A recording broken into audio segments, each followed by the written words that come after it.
installment of InterReach. I'm Amalia Turner here at Duke, and Kristine Hendren couldn't join us today, but Kristine Glauber is also here with me, but she will be participating in the conversation today. So I will be kind of moderating. So today is going to be our first installment of Arrows in Academia, Part 1, the non-tenure track.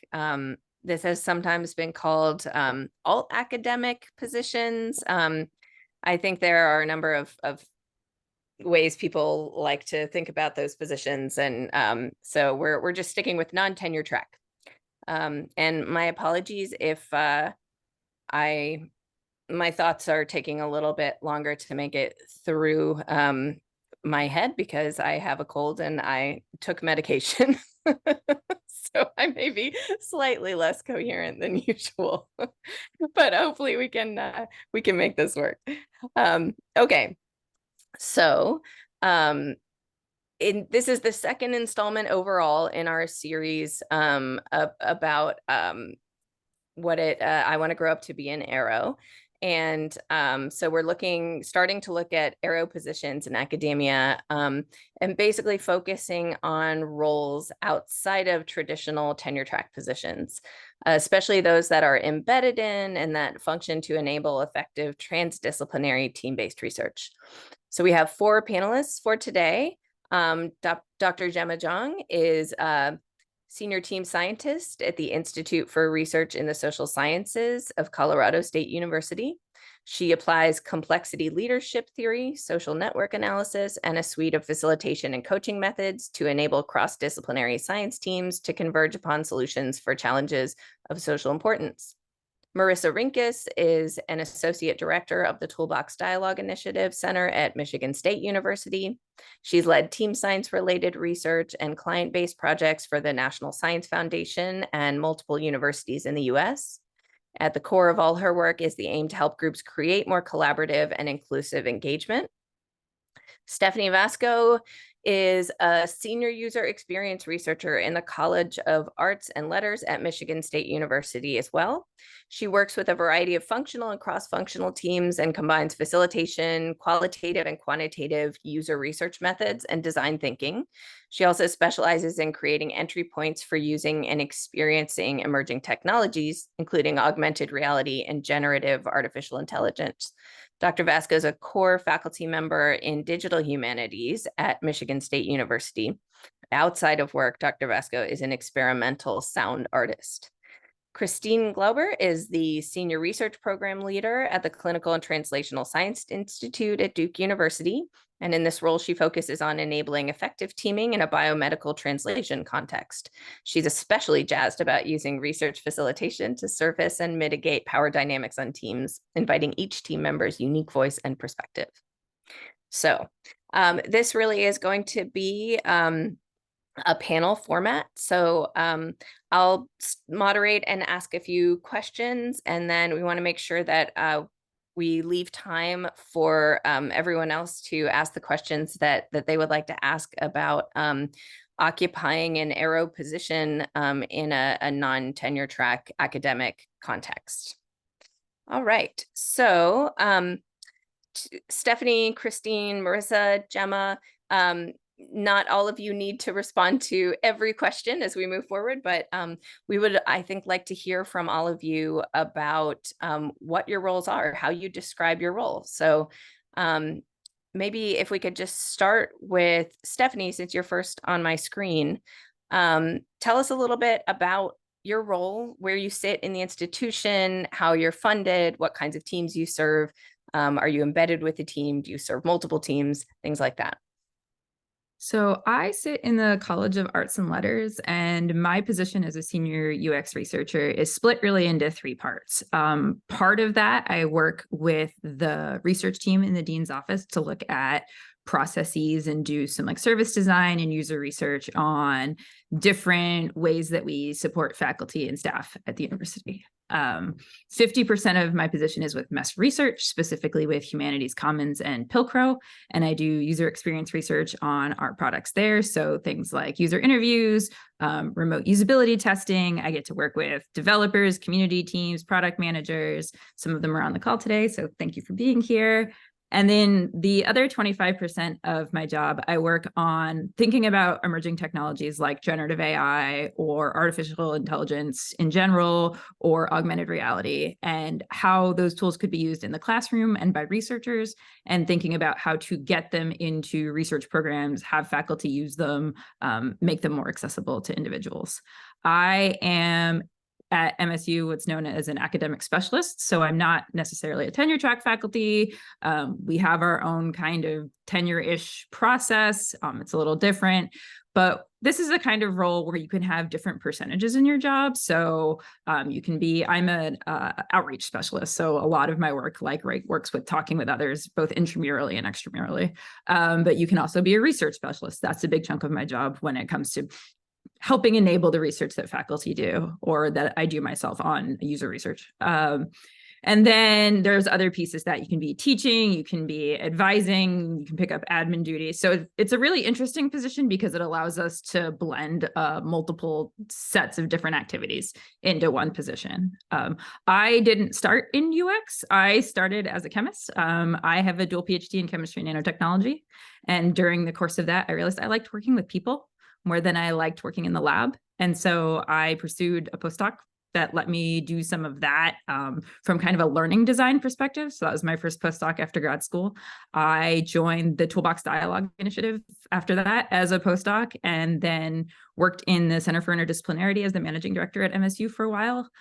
And then made a lateral switch within the last year and a half to user experience research within the College of Arts and Letters. And that was something where I was looking at how I could grow in my position. And I think we're going to talk a little bit about this more later, but what were my future goals? How did I want to evolve? How could I take the skills that I had? And UX was really the place that I saw that going.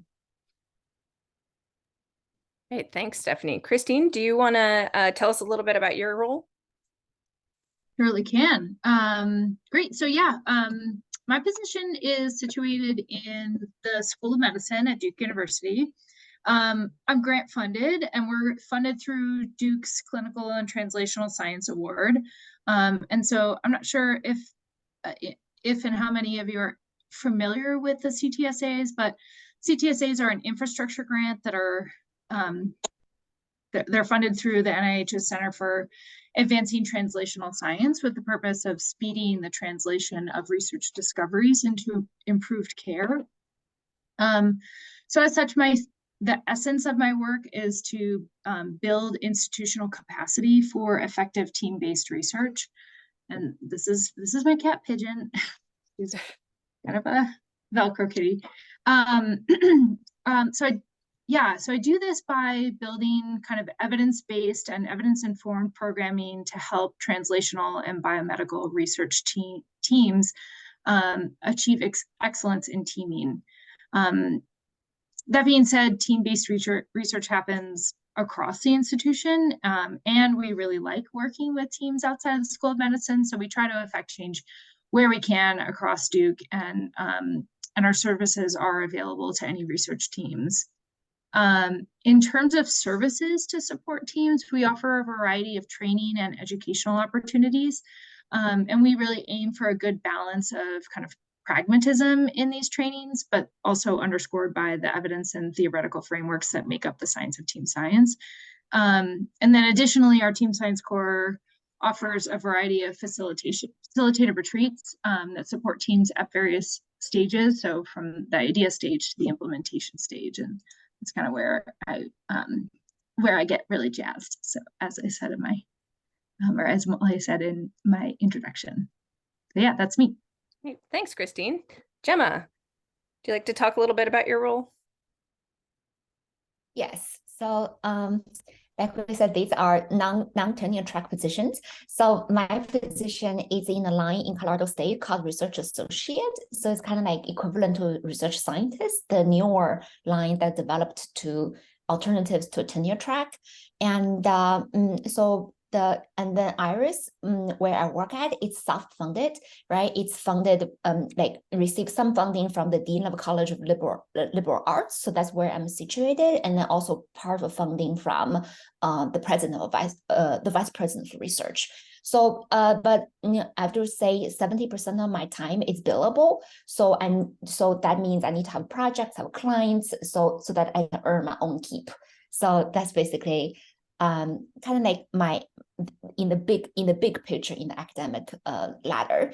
And then my title is a senior team scientist. So where I work so there are I would say mainly there are 4 things Iris does that 3 of them I do mostly. The 4 things Iris does is leadership coaching and consulting, and then team science training, and facilitation that two of other panelists have talked about, and then evaluation. So the first 3 are primarily my focus. So I just counted, I have 6 active projects plus 2 projects that are wrapping up. So my project landscape are always changing, right? Some of the projects are like NSF funded 5 years. So, and then some are just 2-3 months, some like a facilitation project or whatever the client's needs at that particular moment. So most of my projects are directly NSF funded or related, like on their way to getting NSF grants. And I'm just starting one project that is NIH funded.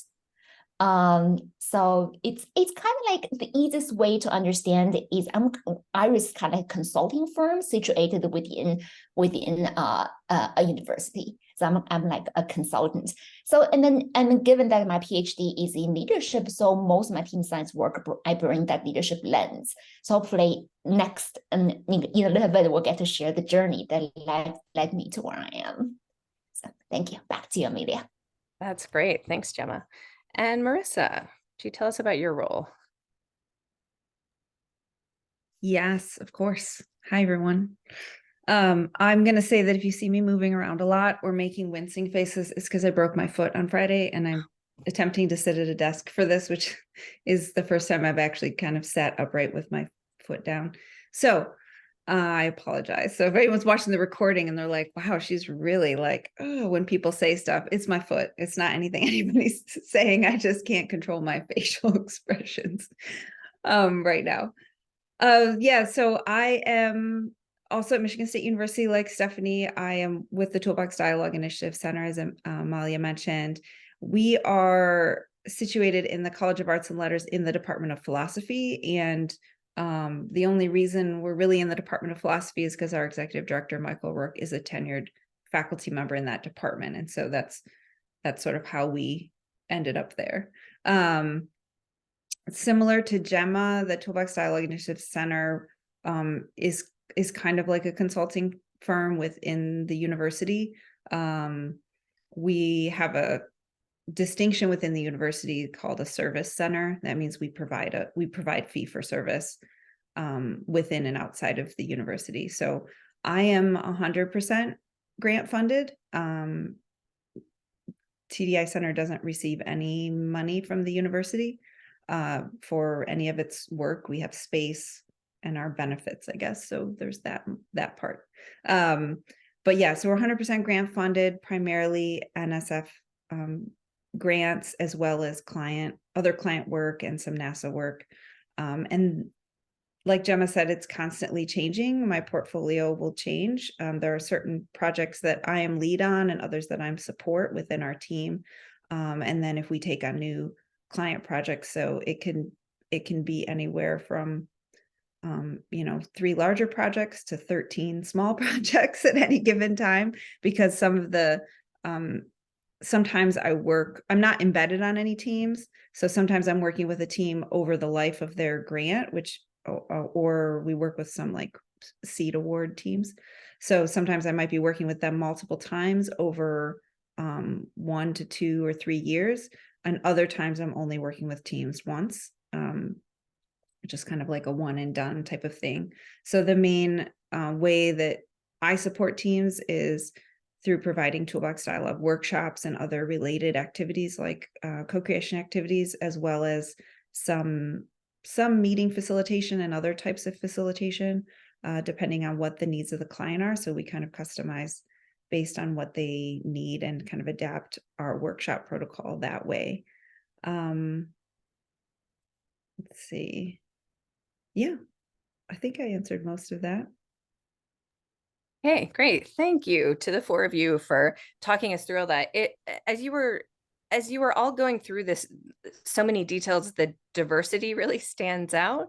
And so I think it's maybe a little hard to wrap our heads around what a typical position looks like in this area. And maybe that's because there is not a typical position yet. And so I want to kind of highlight, because it may be hard for us to actually retain enough of that information to really recognize what the differences and similarities are among your positions. So I just want to do a quick exercise. If all of you could unmute. And I'm going to ask you some specific questions. And if you can just give like a 1 to 10 word answer for each of them, so we can kind of highlight those differences and similarities. And you already gave all this information, so I'm not blindsiding you with anything here. But okay, so Stephanie, Kristine, Gemma, and Marisa. Okay, so what is your title? You want me to start? Yeah. Senior User Experience Researcher. I'm a senior research program leader. Gemma. Oh, somehow I was waiting for Marisa. So mine is a senior team scientist. Associate director. Okay. And where are you situated in your institution? Can you give a more, I'm sorry. Like Do you want like department, college? Whatever seems most relevant to you. Okay. I'm in the College of Arts and Letters at Michigan State University. And I'm in the School of Medicine, but in our Clinical and Translational Science Institute. Yeah, I'm at IRIS, which is an institute that is situated within College of Liberal Arts at Colorado State University. I'm in the Department of Philosophy. Thanks. Okay, so grant funded, hardlined, or mix? Hardlined. Mix. Well, I guess it's mixed. Grant funded. Okay. I think I'll stop there on the rapid fire questions. But yeah, it strikes me just the diversity of titles that you've all taken in doing this kind of integrative work, and the places that you're situated throughout the university, your institutions, also varies entirely, and how you are funded, very different. So it seems like, people are sort of smattered in different locations when they're claiming these kinds of roles. So Stephanie and Gemma, I think you had both started to go into a little bit about your journey that kind of brought you to this point. But if anyone would like to speak about or speak a little bit more about kind of what that journey looked like in taking you into this professional role, I think we'd all like to kind of understand the trajectories involved.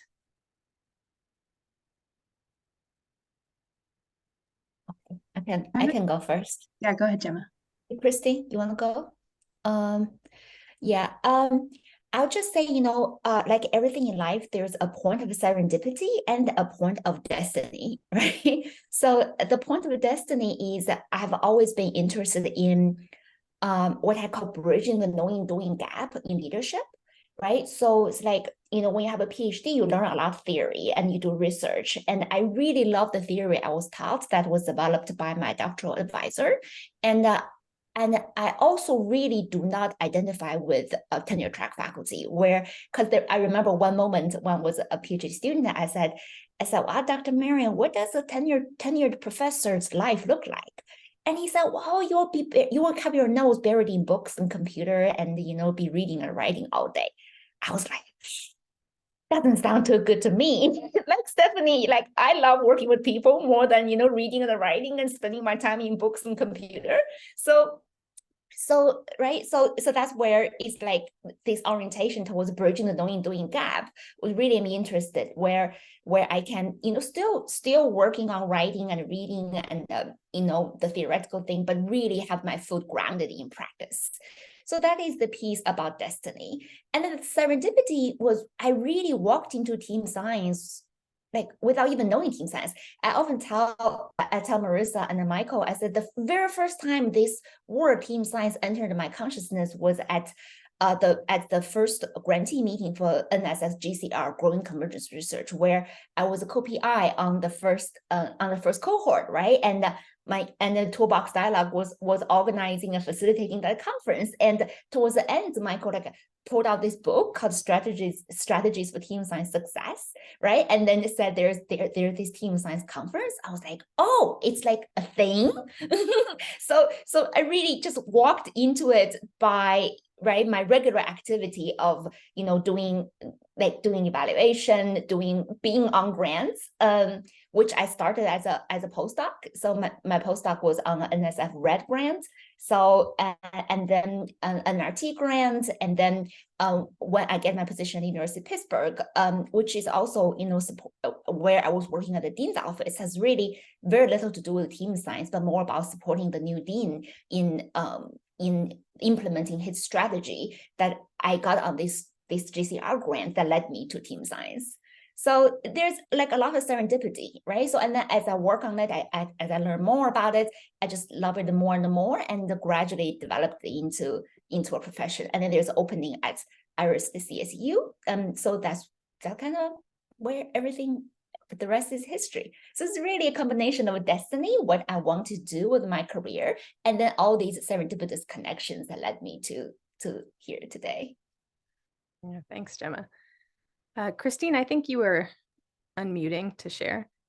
Yeah, and I'm so glad that Gemma went first, because she like just really like set the stage. I totally identify with the destiny and serendipity.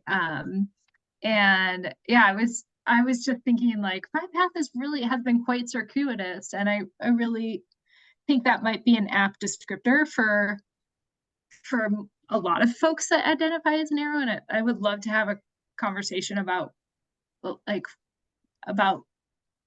if that resonates with other people, and if Gemma's comments about destiny and serendipity also resonate with others. But anyway, I got my PhD in biochemistry at University of California, Irvine. I was working on a kind of multidisciplinary project as a molecular biologist, working alongside developmental biologists and organic chemists. And I was working on this little fun model organism called Hydra, which if you have any mad scientist tendencies, Hydra is definitely the model organism that you want to work on. You can like chop them up into a single-celled suspension and then pellet them down into a snowball of Hydra cells, and they will re-aggregate themselves into new Hydra. So it's quite fun.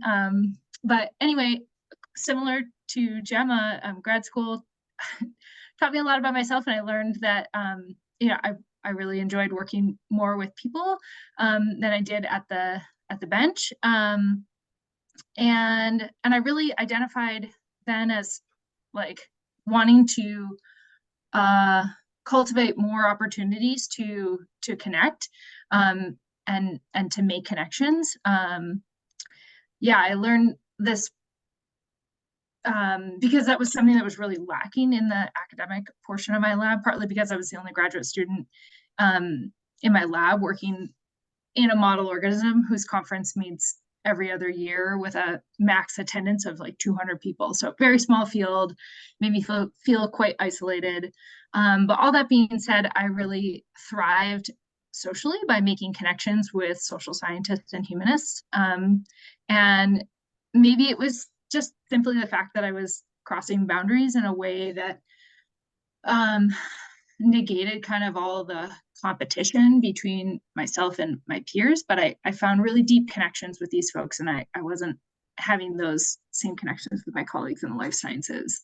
But from there, I kind of dove headfirst into boundary spanning and moved to a Kenyan island in Lake Victoria, where I volunteered with schools and a nonprofit focused on community health. And this experience really solidified the concepts, though I didn't yet have the words for it yet, of epistemic humility and deference to expertise, or having the awareness of the boundaries of your knowledge and the humility in acknowledging that others have knowledge that you don't. And then after returning from Kenya, I had a brief career working at a rock climbing gym in Southern California. So I bet you didn't see that one coming. But while this was really brief, I still hold this experience to be one of the most impactful periods of my life, because I was hired literally to build relationships with gym members, relationships with climbing organizations and outdoor companies, as well as businesses and nonprofits in the region.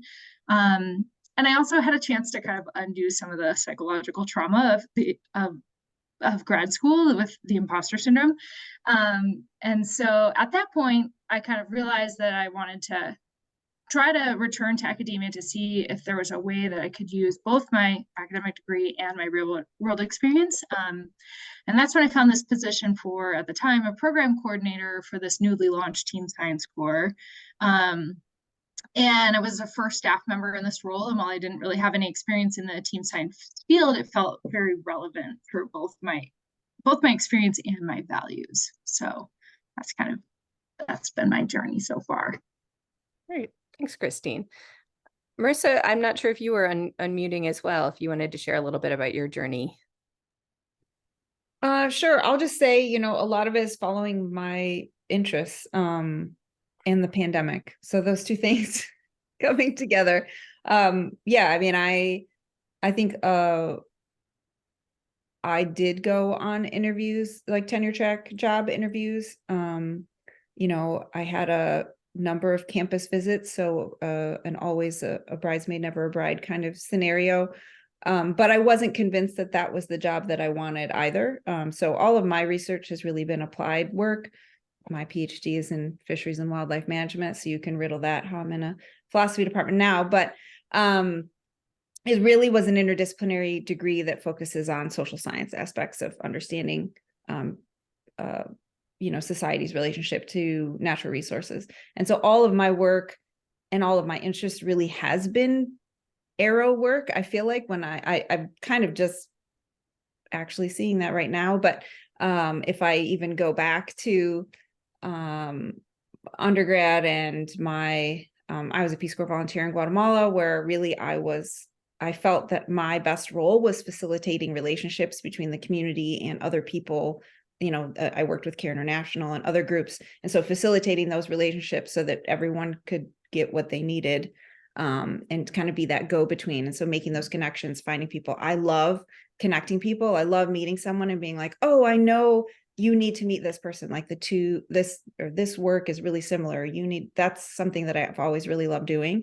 And a lot of my research for my master's and my dissertation was very applied research. So I was always really interested in working with people and doing something that I felt was really engaged in the moment. So, like Gemma's saying, is like taking that theory and really doing something with it yourself and seeing that, right? Like not everyone has that.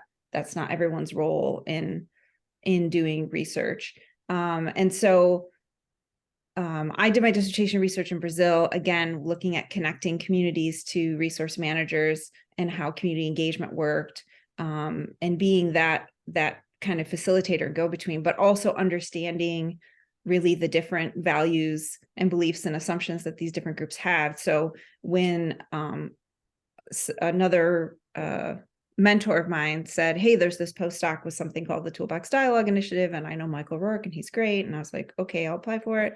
But I was like, at philosophy, whatever. And then I started reading more about it, and I had studied feminist epistemology and other things. I'm like, oh yeah, like this is totally where I see all the problems. Like this is when I'm working with communities and natural resource managers, this is where I see all the problems, in all of these assumptions about what other people believe and their values towards science and life and all these other things. So I just kept following my interests in that way.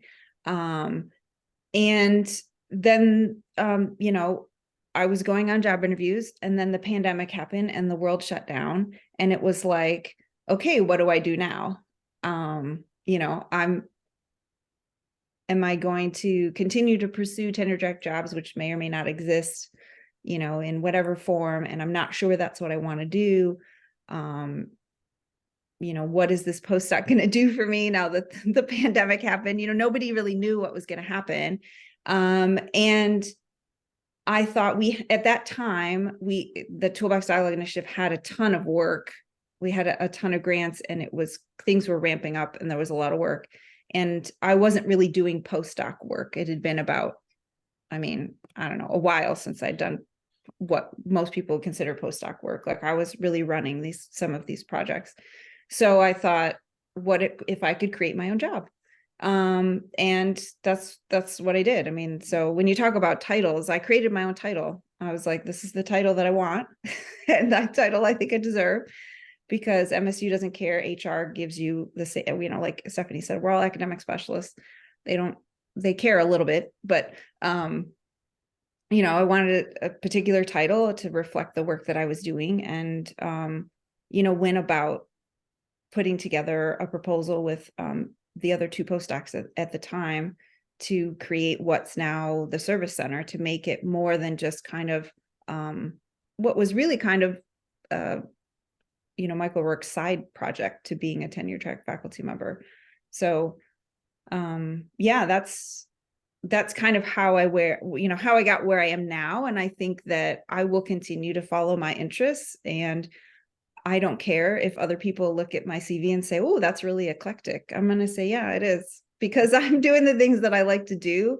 And there's a through line to me, right? Like, I'm sure Kristine and Gemma and Stephanie, like, you see a through line to you. You don't see all these disconnected pieces, because it makes sense to you, because you're following what you're interested in, and how it fulfills you as a person, and how it, relates, all the different pieces relate to each other. And other people might not be able to see that, but I think it is challenging when you're in one of these positions to convey that to other people, so that they can understand it and see it as well. Great. Thanks, Marisa. Well said. Stephanie.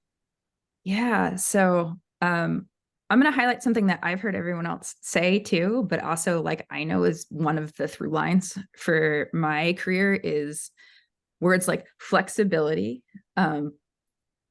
Needs assessment, I think, is something all of us do without thinking about it. Is, ooh, what are the opportunities in this space? How could I, with my skills, like, fit into this thing? And a lot of self-advocacy. And you've heard, I think, the other panelists all mention this in passing. So I started doing research like my first month of undergrad. And I was so committed. I was like, yes, I'm going to be a chemist. I'm going to do this cool nanotech research. I was the first student for new faculty when they joined my undergrad institution. I was my thesis advisor's first graduate student. So I did a lot of things outside of like traditional research, like a lot of project management and a lot of like lab building and a lot of relationship building as a grad student. That, in addition to being in a dual PhD program for nanotech and chemistry, led me to an opportunity by networking around campus to facilitate workshops on societal and ethical implications of nanotech. Networking from that and thinking, hey, I really like working with people, and I like seeing how people think about science. This is when MOOCs were starting, and like the first one was coming out about like Python and learning Python. So I was like, okay, I'm going to teach myself Python. How can I bring in learning and people and Python? So I started reaching out to people that I would network with and say like, hey, have you thought about this? Are there any jobs in this space? Ultimately wound up at Penn State working on a grant, thinking about education for graduate students and designing online education. So I got to bring in some of that tech and some of the science together and start doing now what I can say back was user experience research and design. Through that network, I met Michael O'Rourke, and I came to Michigan State originally as a postdoc on Toolbox, and then as a program manager, and then as the managing director for the Center for Interdisciplinarity.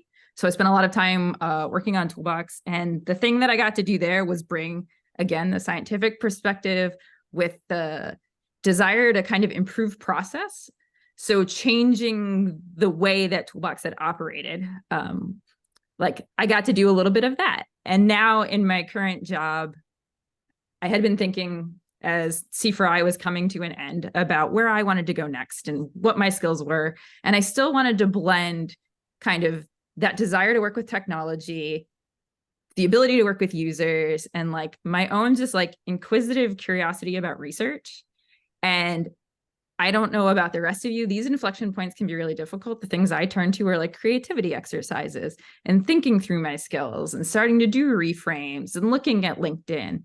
And I hadn't thought about UX as the career before, but then had realized that it underpinned everything I had done. So I talked to our university about moving over into a UX role. And one of the things I like now, I tell people like, yeah, I make forms better. But think about how many forms you fill out on a daily basis. Think about how many NSF, NASA, NIH projects have to make websites. And those experiences sometimes are just so unpleasant if you haven't thought about who the end user is and how they're going to use your product and how you're going to disseminate your research findings or your tool.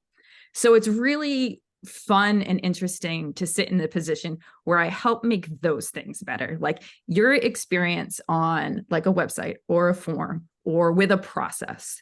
I like to sit on a whole bunch of teams and do like various different projects. And that was something I wanted to keep in a position. And you'll notice every single one of us have that in common too, is that we're never working on one project. We're working on multiple projects simultaneously. Sometimes that can be a good thing. Sometimes that can be tough and frustrating. But for me, it's the thing that keeps me on my toes and helps me learn and like lets me experience and try different things so I can get more of those network connections and see what else I want to fit in and see what other skills I want to develop as I keep moving forward in this kind of like boundary spanning, working with others, improving processes style career. Thanks, Stephanie, for calling out all of those commonalities. It looks like the trajectory involves following your interests towards a certain destiny with some serendipitous nodes along the way. So among the commonalities that you highlighted were this self-advocacy. And since we're in Interreach, part of our mission is to develop this profession for arrows, which means making the case for the value of these professionals to establish training and career pathways. So can anyone speak to whether you had a champion to kind of help make the case that your role was valuable to the institution?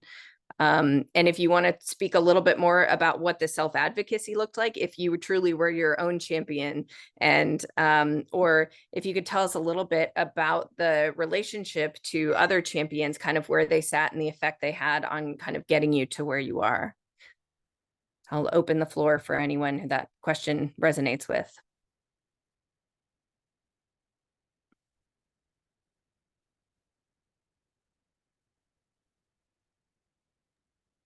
I will just say that self-advocacy is a skill that I would love to get some mentorship on. So maybe Stephanie is the person that I think we had another question that we were thinking about. It's mentorship, but self-advocacy I think is super important. But I would say that there are a few people that kind of paved the way, and like Kristine isn't able to be here. Apologies if you can hear the trash truck in the background. But Kristine Hendren is obviously just an incredible person that is paving so many roads just by her sheer existence in this world. So, and then someone else too that is also kind of in a connector role, but is more interested in like connection to actual resources within the university. And so I think that person sees the value in just connections, whether it's to resources or to people or to ideas. So yeah, those are the things that come to mind for me in terms of like self-advocacy and how to like, yeah, how we're going to continue to make inroads in the institutions that we work in.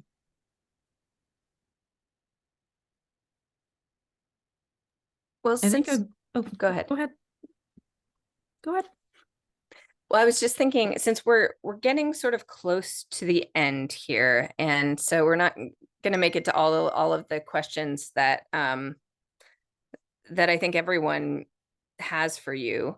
So I want to give those who are attending the chance to ask you a few questions, if that's all right. And then if possible, at the end, maybe if you could think about if there's something that you didn't say yet that you wanted to say about being in this position, some of the challenges, some of the opportunities, maybe we can set aside a few minutes at the end after we have some questions from other participants. So I noticed in the chat, there's a question from Ashton. Are you still on, Ashton? If you are, please unmute and ask it if you'd like. Yeah, and I can turn my video on too. I actually sent it just to you because I wasn't sure what we were doing. And I'll drop it in for everyone from a like accessibility perspective. I was just interested in some of the nitty-gritty details about the differences between Marisa and Gemma's soft money funding, because it sounds like, Marisa, your situation is more fragmented. Like maybe your effort report is like 5%, 5%, 5%, 5%, where Gemma, it sounds like it's all kind of in one bucket and then it gets billed, you have billable hour. I don't know. I was just curious about that. As somebody who's had to change my effort quite a bit, I'm curious about the kind of functionality of that, but I don't want to waste too much time. So y'all can answer that offline. That's a really good question, Ashton. I don't know. I'll just briefly say that it's a struggle. I think that the function of that is dysfunction. That's what I'll say, because the projects are constantly changing. So my effort is constantly having to be adjusted on projects. So I don't know if it's more fragmented. It changes. Sometimes it is and sometimes it isn't. But as far as relative stability, there is no stability. I'm on yearly contracts. I'm not so Stephanie mentioned that at MSU, academic specialists can be on a continuing system with multi-year contracts and a tenure track like promotion system. That doesn't exist for me because that only exists for people who are hard funded. I'm soft money funded, I'm grant funded, so that doesn't exist to me. So I'm on year-to-year contracts, which makes the effort reporting and budgeting much more challenging because they can't budget me out past my contract. Which is a very, very nuts and bolts type of thing that I'm happy to talk to you about as we continue to work on that. But that also means there's no stability. But the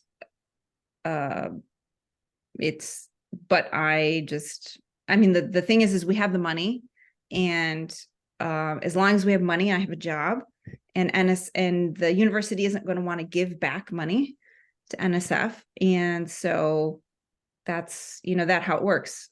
So that I'm just in charge of continuing to write grants or client contracts and find that money to pay my salary. I've come to terms with that. Just always getting that paper. Got it. Yeah. There's a question also from Mona asking, essentially, are you able to still pursue projects that you're truly interested in, given that oftentimes you need to take things on to try to cover a funding gap? And are there opportunities to lead your own research if you choose to? Yeah. Yeah, I can answer the question. Take at this question because it's kind of related to Ashton's question, right? So I mean, like it's like a constant struggle between aspiration and the practical.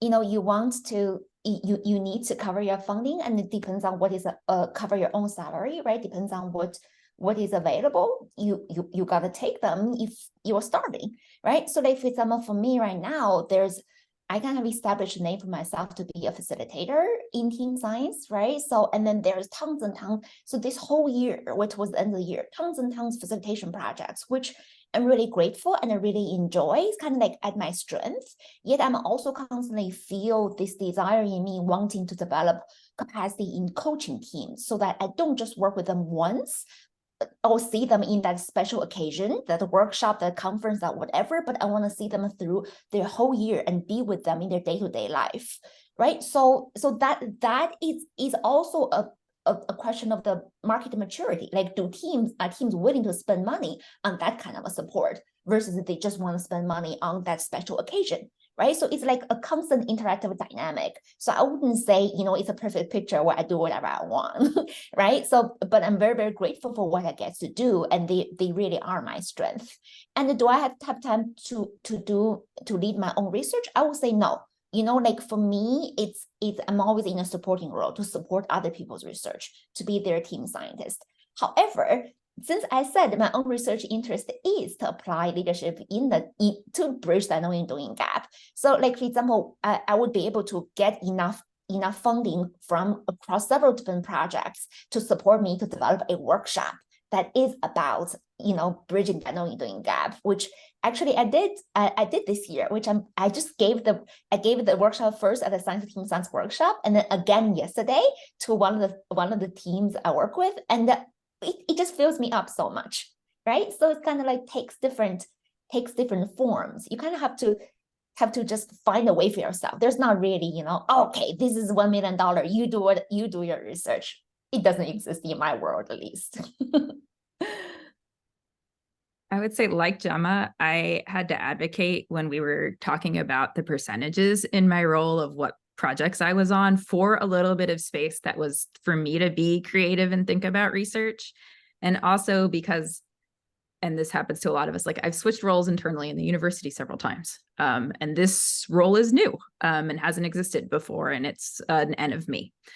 So that 10% of like thinking about that time that was creative was really something like A, I had to advocate for, and B, was something I had to figure out how to get in and then think about how to process it for myself in a balance with everything else. But one of the things that's really helped across the projects, and then for this particular, like my own research piece, is this idea of writing business cases for things. So I talked a little bit earlier about like needs analysis and like seeing where opportunities are. And really it's writing that down, writing it up, showing it to like the line above you, who you are trying to get money from, who you are trying to get permission from, and saying like, hey, I see that there's this opportunity. The skills I have fill this role. Here's how we could do this together. Here's how it might save you money, time. Here's how it might be beneficial. And I found that like laying out the case in that kind of way is very helpful for people to see that kind of in a linear story, or to see like what the savings or the opportunity are,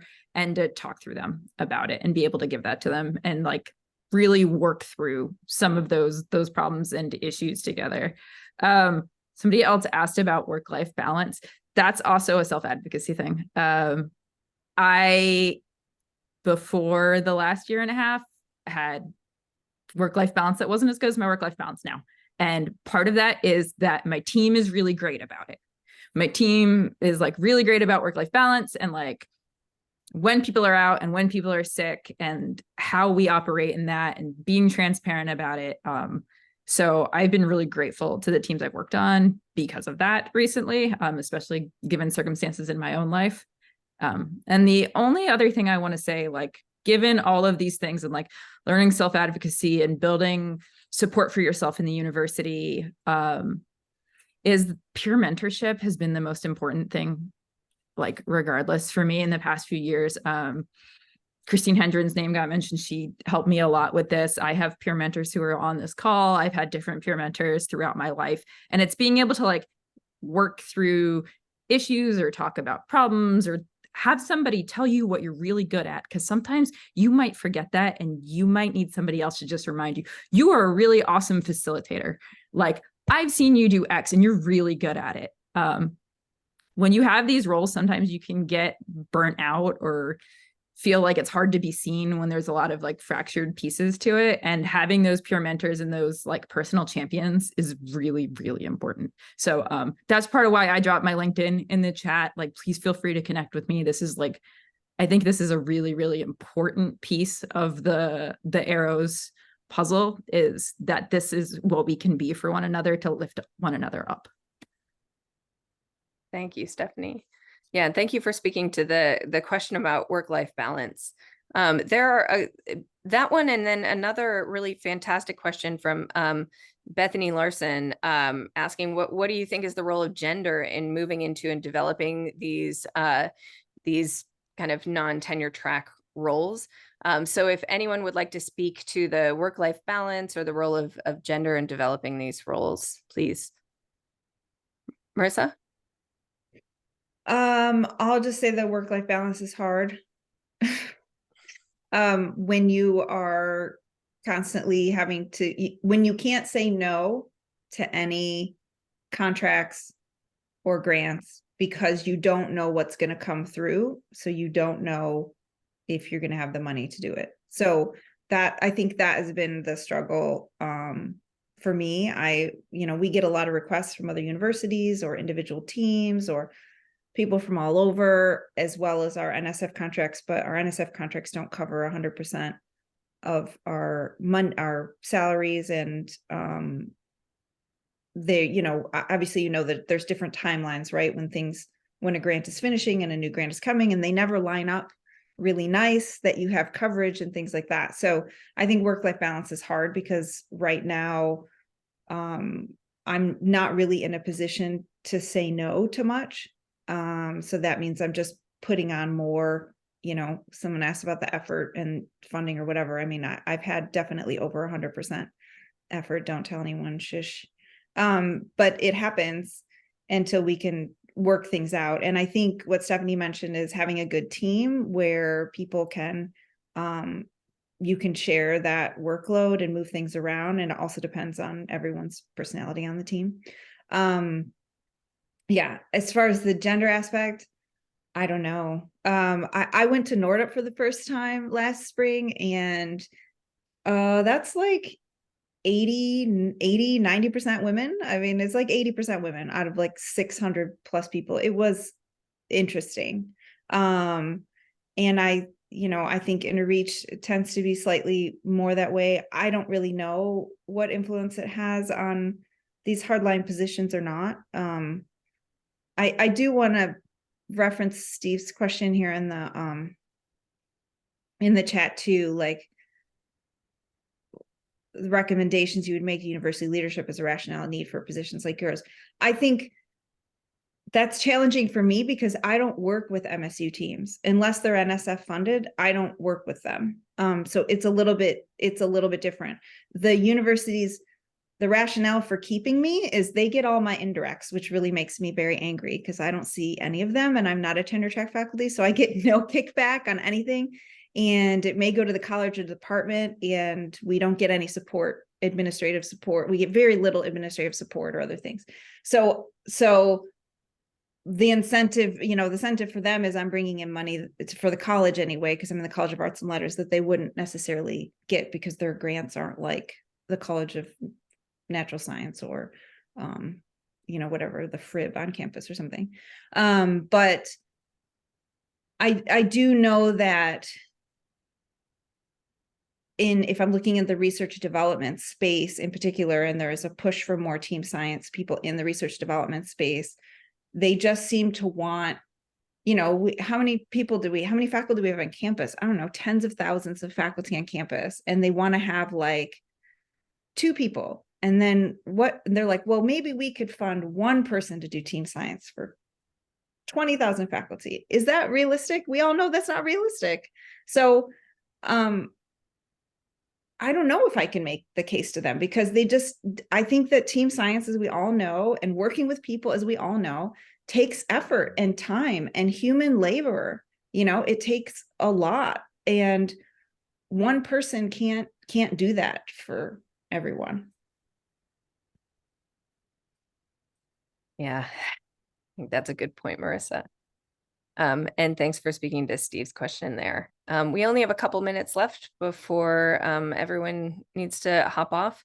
Did anyone kind of have any last words that you'd like to say or not leave unsaid about taking on a role like this? I think I just want to thank this community. So I came to one of the first InterReach meetings at a Science of Team Science meeting many, many moons ago, like 7 or 8 years ago. And it's been a community I've been connected with since, and it's probably one of the communities I've been connected with the longest in my professional career. And it's because, like, as you flex and change, there are people within this community who may know something about that role, or may work at that place, or may have had that experience, or like are willing to share things and be vulnerable. So throughout my professional career, I've been super grateful for the opportunity to like come to talks here, give talks here, network with people outside of InterReach. So I just want to like highlight thank you, Science of Team Science, for making this opportunity. Thank you for everyone who started InterReach, and thanks to everyone who's been part of this community and has made it such a great place for growth and support. Thank you, Stephanie. Well, I think that is a great note to end on. And thank you everyone for attending today, and for all your great questions. We do have another panel next month on December 12th. We're going to do part 2 of Arrows in Academia, and we're going to focus on and be more tenure track positions, researching for those who are researching teams, and on being a science team member. So please join us next month as well. And thanks everyone. I hope you enjoy the rest of your week, and you'll see the recording of this come up on Gabrielle Bammer's blog site within the week. Thanks all. Take care. Thank you all. This was great. See you next month. Bye, Gemma. Thank you.